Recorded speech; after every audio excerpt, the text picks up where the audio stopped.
Well, there were plans for President Trump and Russian President Vladimir Putin to meet aimed at ending the war in Ukraine, but now that's being put on the back burner. Time now to bring into the show NBC Washington correspondent Alice Barr. And Alice, why did the president say it just didn't feel right? That was really the way he put it. He said it did not feel right. He did not think that he was going to get to the place we have to get to. This would have been the second meeting between President Trump and Russian President Putin. It was supposed to take place in Hungary, the first one having happened on American soil in Alaska. And he faced criticism after that one for it not having delivered on anything in terms of Russian President Putin winding down any of the strikes on Ukraine. In fact, they have only increased. This has been a very deadly week with strikes on Kyiv itself, the capital, killing people there. There's been some pretty heart-wrenching video of rescuers carrying really small children out of a scene that Ukrainian officials say is a location where Russian strikes hit a kindergarten. So a lot of, really painful feelings in Ukraine right now because things are not looking good. And President Trump just felt that I think he wasn't going to make progress. He again has voiced frustration more than once now with President Putin. He said that they will have really good conversations, but then nothing happens. And he felt it was time to move in the direction of sanctions. These sanctions now against Russia's two biggest oil companies, instead of trying to hold out for one more diplomatic push. Yeah, so the leaders won't meet, but talks are still taking place. Talk to us about a phone call from Secretary of State Marco Rubio.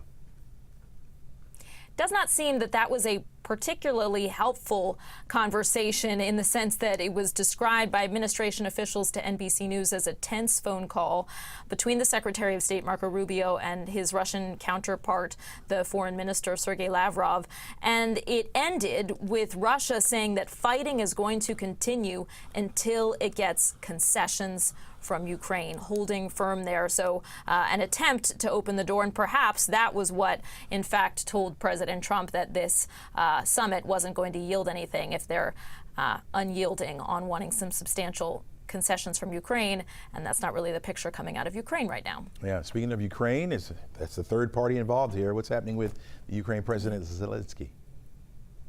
Yeah, so Ukrainian President Volodymyr Zelensky is meeting today with European leaders in Brussels, an EU meeting, and heading into that summit where he has really strong support, certainly from European allies. He very clearly reasserted that Ukraine is not in the business of giving up territory to Russia.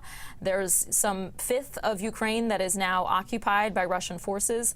And President Trump, in fact, suggested freezing where you are, having everyone stop at the battle lines right now to have a ceasefire. But the question is, would you freeze forever there and have Ukraine give up that amount of territory that Russia has seized so far? Russia wants more than that. It wants an entire region that borders between Russia and Ukraine.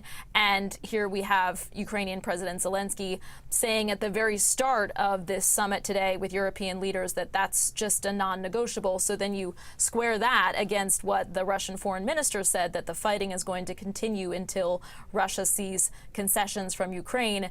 That is looking like a couple of unyielding parties, and perhaps the reason that President Trump is taking a step back for right now, though he did say that there will be an opportunity in the future to have this summit with President Trump and Russian President Putin. He is still hopeful that he can intervene and bring that really deadly and devastating conflict to a close. Chesley. Hopefully by then it'll feel a little better. We'll have to wait and see.